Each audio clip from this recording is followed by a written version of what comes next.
Alors bonsoir à tous. Alors comme je vous en avais parlé dimanche sur le direct que j'ai fait sur Facebook, je voulais tout simplement vous faire un tutoriel pour poser une pissette sur un pantalon de combinaison. Donc aujourd'hui j'ai la chance enfin chez Cabesto d'avoir reçu ma combinaison Marès, voilà mon cadeau de Noël. Hein. Par la même occasion je porte le fameux t-shirt des Mordus de Pêche sous-marine, donc avec un petit logo sur la poitrine côté gauche et bien sûr le logo dans le dos.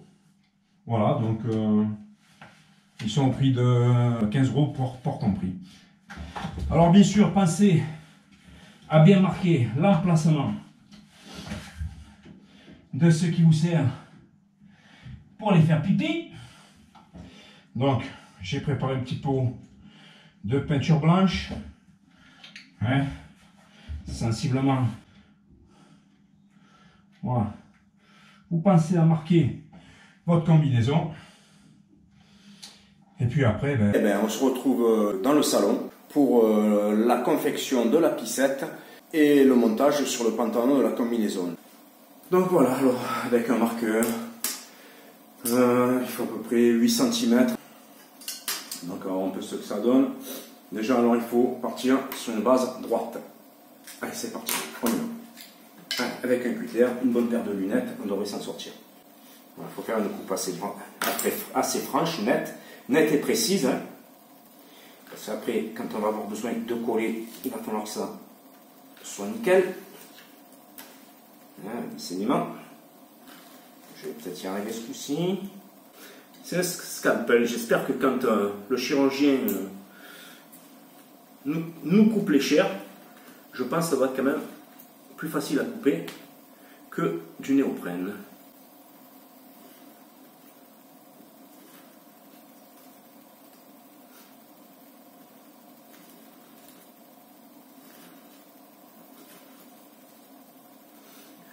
Bon, après je crois qu'après je vais passer au ciseau. Ça ne veut pas se couper, décidément.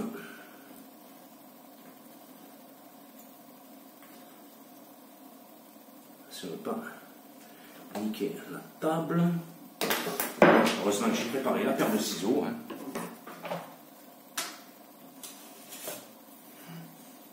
On peut dire que je suis en plein sur la couture. Hein. Mais bon. Voilà. Alors, on a dit 8 cm.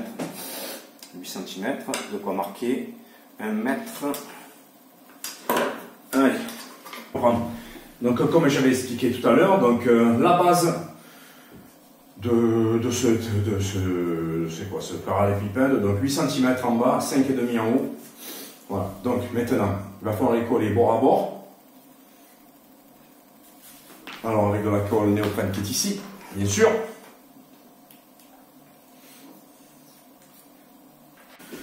Alors, un enduit de colle de part et d'autre. Bon, je voulais peut-être pas montrer à l'écran, mais bon, j'ai nettoyé les bords de la pissette, les parties que je suis en train d'enduire de colle, je les ai nettoyées avec de l'acétone, histoire de tout bien dégraisser et que la colle adhère parfaitement. 5 minutes de séchage pour la première couche de colle. Bien sûr, on en met sur toutes les parties. Hein. Donc, pour que ça reste bien à plat, on va faire comme ça. Hein, sinon, voilà, celle-ci. Et une fine couche, c'est pas la peine de faire des centimètres de couche, hein, ça sert strictement à rien. Une fine couche de néoprène. Voilà, donc je vais aller chercher ma montre pour voir bien 5 minutes de séchage. Donc laisse sécher 5 minutes. Pendant ce temps, bien sûr, une aiguille de fil avec un fil plutôt résistant. Hein. C'est sûr que ça va être c'est sûr que ça peut être la même chose que ce que c'est fait industriellement avec des machines à coudre. Voilà, donc ça va être fait à la main, mais bon, vous allez voir, ça marchera aussi bien. Et vous pourrez dire que vous avez réalisé votre propre pissette et vous aurez au moins la satisfaction de l'avoir faite vous-même. Et en même temps, par les temps qui courent, d'avoir économisé, je pense, entre 25 et 30 euros. Je ne sais pas combien ça coûte. Honnêtement, toutes mes combinaisons sont montées avec des pissettes et j'en ai acheté aucune. Voilà. Si vous avez déjà reprisé vos chaussettes, comme ça, moi, vous verrez, c'est pas très compliqué.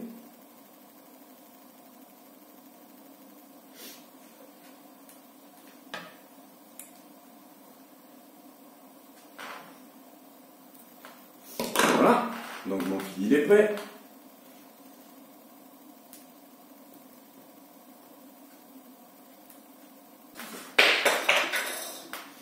C'est pas grave. Donc voilà, donc au bout de 5 minutes, on met une deuxième couche de colle. Une deuxième couche de colle, là par contre, c'est toujours pareil, on enduit de partout.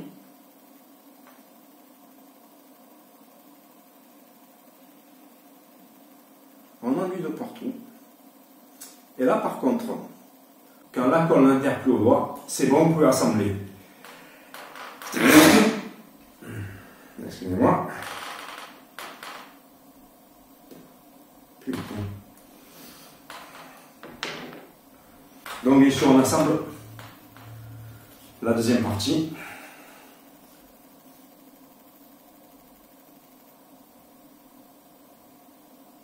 Comme je vous le disais, une fine couche.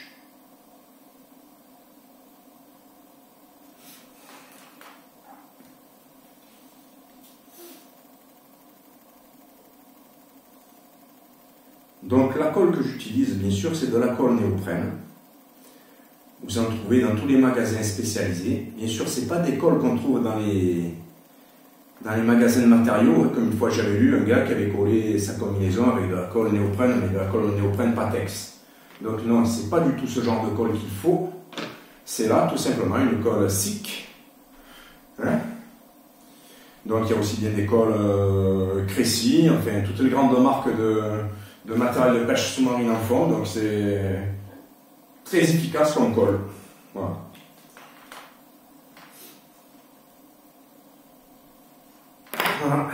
Voilà donc la colle, comme vous pouvez le voir, elle n'adhère plus au doigt. Elle est poisseuse, mais elle n'adhère plus au doigt, comme je disais. Donc maintenant, il suffit de les assembler bord à bord. Hein? Donc, on part du haut, on part du bas, vous partez un peu d'où vous voulez. Vous les assemblez correctement. Bien sûr, attention, là, la tenue, elle est assez immédiate. Hein. Donc voilà, ouais, comme vous pouvez voir, ça tient déjà. On fait pareil de l'autre côté, n'est-ce pas?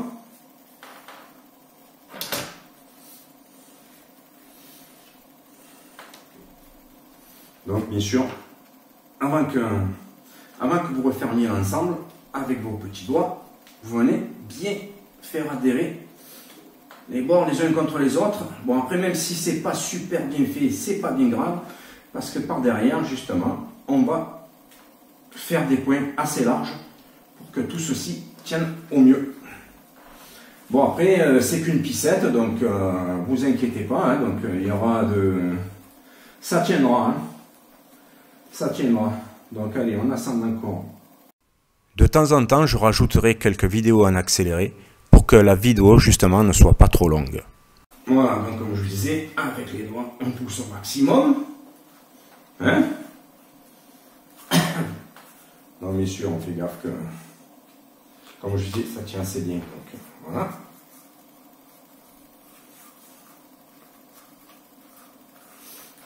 Ouais.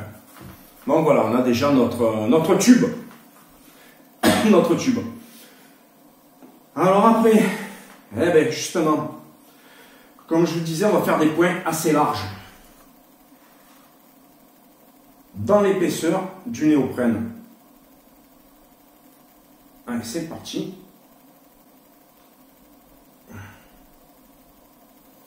Ouais, autant que ça soit fait correctement, que ça tienne.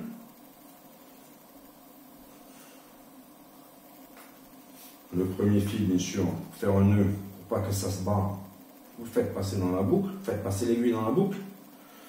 Et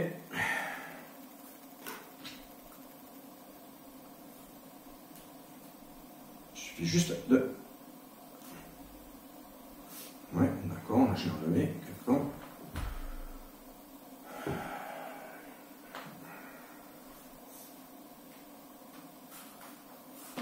Et voilà.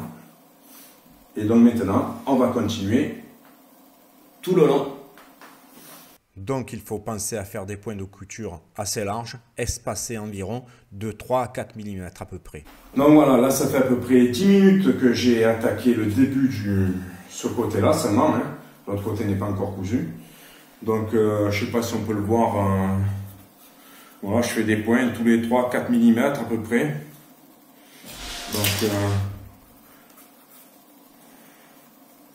Donc là par exemple, vous mettez votre doigt dessous. Jusqu'à ce que vous sentiez pratiquement la pointe de l'aiguille, vous basculez sur le côté, passez sur l'autre bord. En ayant par exemple la planche à découper, là c'est très bien, je peux pousser mon aiguille, sans avoir le risque de me transpercer le doigt parce que quand j'étais à l'école, dans le bâtiment, un gars s'était transpercé l'aiguille, non pas avec la pointe, mais justement avec le chat de l'aiguille. Donc je vous répète encore une fois, soyez très prudent lorsque vous manipulez l'aiguille. Le mieux ce serait d'avoir un dé à coudre. Mais lorsque vous aurez pris l'habitude, vous arriverez comme moi, car j'ai réparé une fois une combinaison dont j'avais arraché complètement la manche. Je refais la couture et elle a tenu encore une bonne saison avant que je ne la jette, car elle était quand même plutôt assez usagée. Moi, j'ai pour principe, lorsque j'achète une combinaison neuve, de m'en servir l'hiver, et puis après, je remonte dans les saisons. À la demi-saison, et pour finir, à la belle saison. Donc, le premier côté a été fait. Donc après, par la suite, il faudra écraser les bords pour faire le fameux bec de canard. Il faudra les coller. Et puis là, donc, on va attaquer l'autre côté, donc comme je vous ai expliqué tout à l'heure. Donc comme je vous l'expliquais, il faut faire quand même attention lorsque vous manipulez l'aiguille pour transpercer le néoprène. Comme vous avez déjà cousu un côté, je vous mets ce côté-ci en accéléré, hein, ça ne sert à rien de vous répéter la même chose, mais vous avez compris le principe, en faisant toujours des points assez larges, espacés de 3 à 4 mm.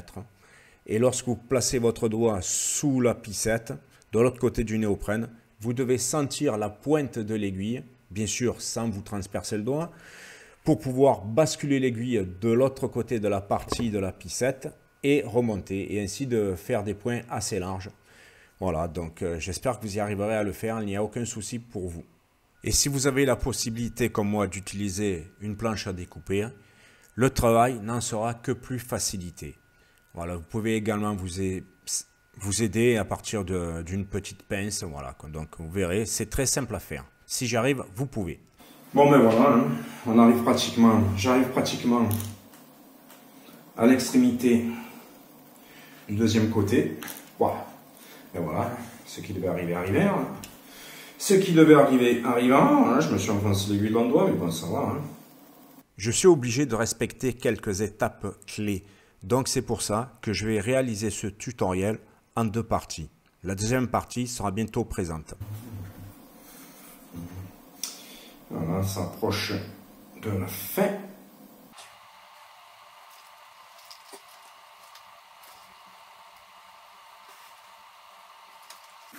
Le plus dur, ça va être pour meubler le fond musical lors de la réalisation de la piscette. Hein. Parce que je ne peux pas parler en permanence, sinon vous en auriez marre. Donc je pense que je vais mettre tout ça en accéléré. Revenir juste sur les moments importants. Voilà. Donc là, j'ai pratiquement réalisé les deux côtés. Voilà. Encore un petit coup là.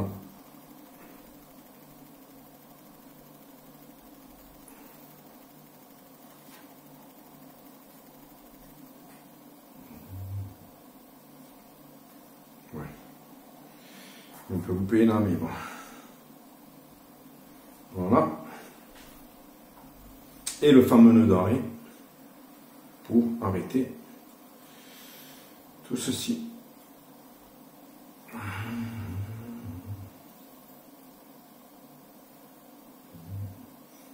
Voilà.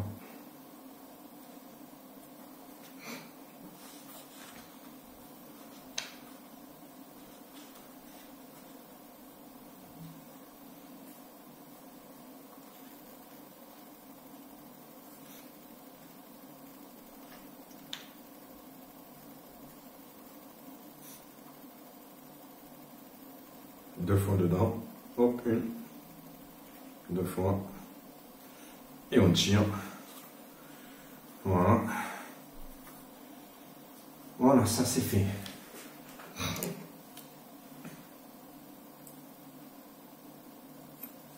Bon, bien sûr, après, on va faire le bec, le fameux bec de canard, hein. Donc moi, ce que je fais, je mets un stylo, bon, il va falloir un dur de colle, bien sûr, et avec deux petites pinces, on assemble, on colle tout,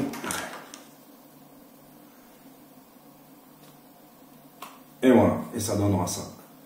Bon, allez, de la théorie à la pratique.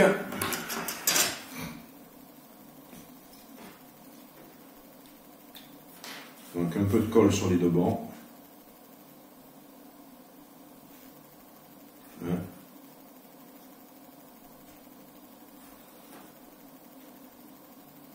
Il faudrait faire comme on dit tout à l'heure, hein. Enduire à deux reprises. Et après, si vous voulez consolider le tout, vous pouvez mettre un peu de colle sur les fils, sur les points d'arrêt. Hein. Voilà, et puis on repasser sur là où vous avez mis vos fils. Hein. Comme je vous le montrais, si toutefois vous n'aviez pas de petites pinces comme moi, vous pouvez toujours utiliser des pinces à linge. Et de toute façon, vous pourrez toujours renforcer la prise de la colle par deux petits points de couture comme vous avez fait sur le bord de la piscette. Certes, ce n'est pas de la haute couture, mais n'ayez aucun souci, vous y arriverez comme moi, j'ai pu y arriver. Vous verrez, c'est très simple de le faire. Alors n'hésitez pas. Donc le stylo dedans, comme je vous ai dit.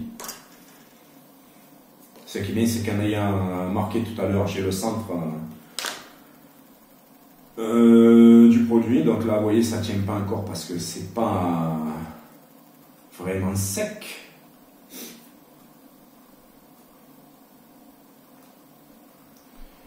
Et après, ce que vous pouvez faire également, c'est de poser aussi un point de couture, là, quelques points, et puis ça sera bon. Mais bon, là, vraiment, il n'y aura pas de... Il n'y aura aucune force qui va s'exercer dessus, donc vous pouvez juste assembler avec la colle et voilà, ça tiendra.